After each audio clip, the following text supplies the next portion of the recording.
नौदल अधिकारी लेफ्टनंट विनय नरवाल यांचा जम्मू काश्मीरच्या पहलगाम दहशतवादी हल्ल्यामध्ये मृत्यू झाला होता। काल या जोडप्याचा मन सुन्न करणारा फोटो सोशल मीडियावरनं समोर आलेला होता। विनय नरवाल रक्ताच्या थारोळ्यामध्ये पडलेले आणि त्यांची पत्नी हिमांशी अतिशय स्तब्धपणे शेजारी बसून राहिलेली असा हा फोटो सोशल मीडियावर व्हायरल झालेला होता।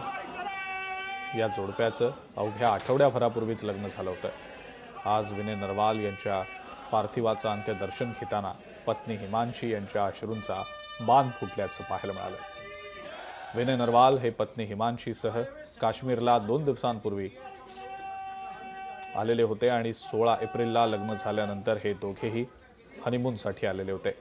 आपल्या मधुचंद्राच्या मधुर आठवणी रंगवण्याआधीच दहशतवाद्यांनी विनय नरवाल यांना ठार केलं। आज नौदलाच्या वतीनं विनय नरवाल यांना सलामी देण्यात आली। नौदलानं विनय नरवाल यांना अखेरची मानवंदना दिली आहे।